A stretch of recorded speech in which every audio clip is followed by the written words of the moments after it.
From altered photos to deepfake manipulated videos, mis and disinformation is eroding our ability to trust what we see online. So to combat this growing problem out there, we're going to bring in our guest here, Senior Director of Adobe's Content Authenticity Initiative. And he's here to discuss what we can do to protect ourselves. So Andy, welcome to the show. And can you tell us what the Content Authenticity Initiative is? Yes, it's great to be here. Thank you so much. The Content Authenticity Initiative was created by Adobe in 2019, initially in collaboration with the New York Times and Twitter. It's since grown to a broad global coalition of over 750 members, including representatives from the camera industry like Nikon, technology pioneers like Microsoft, a number of news outlets like the BBC, Associated Press, Reuters. And they've all come together around this idea of what we call content provenance, which is, we think, the most long-term effective foil against misinformation and disinformation.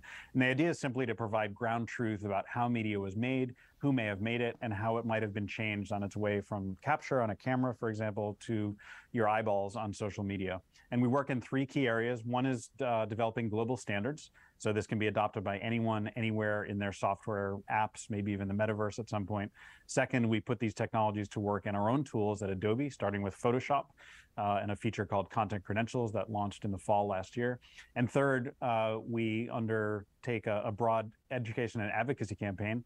Talking to folks like yourself today is part of that, to make sure consumers know what's available to them, what will be available, and how to leverage technology to redefine trust and transparency on the internet. Yeah, very good. I know it's a lot. There's a lot out there. It can be confusing. What's real, what's not real. But why is it so important in this day and time to know if content is trustworthy? Well, I think not a day goes by that anyone who's on the internet, on their mobile phones, on social media, doesn't encounter something that looks a little questionable. It may be misinformation, sort of put forward by somebody who intends to share something that fits their worldview, but might actually be incorrect or false. And then there's disinformation, which is the malicious intent by somebody to deceive us using increasingly sophisticated technologies like deepfakes, which is using artificial intelligence to make somebody do and say things that they never did or said in very convincing photorealistic ways. But there are also, creative good uses of deepfakes and things like it.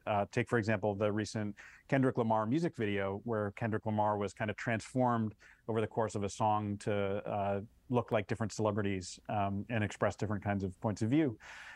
Those are good creative uses, but it's important, no matter whether it's creative or disinformation meant to deceive, that consumers be empowered to make up their own minds about what's trustworthy. And ideally, we succeed when somebody thinks for a moment before sharing something and promoting it, whether it actually fits their worldview or not, to take a look and see what the context is. So the technology will allow everyone to do that. Okay, very good. And talk to me more about this. So as a consumer, how do I make sure that the content I'm viewing is actually accurate? Yeah. It's getting harder and harder every day, as I said, as things become more photorealistic and are faked. There's even something called synthetic media, which can conjure humans and environments from no photography, no video, but purely in the mind, as it were, of a computer using artificial intelligence. So it's getting harder, but all's not lost. I would urge people to, take a moment and do some diligence when you look at something on the web that doesn't look like it quite fits the context in which it was delivered, or looks like it could be fake or not quite aligned with reality.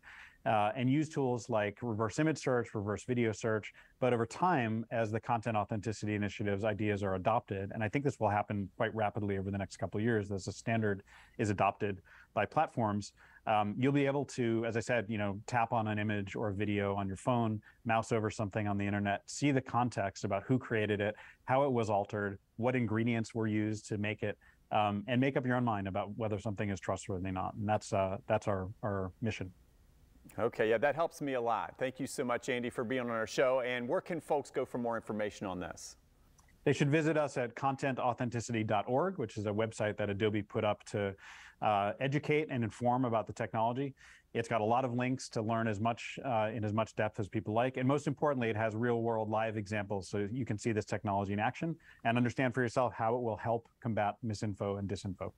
All right, thank you so much. And of course, for much more on this and that Authenticity, yes. Go to firstcoastliving.net.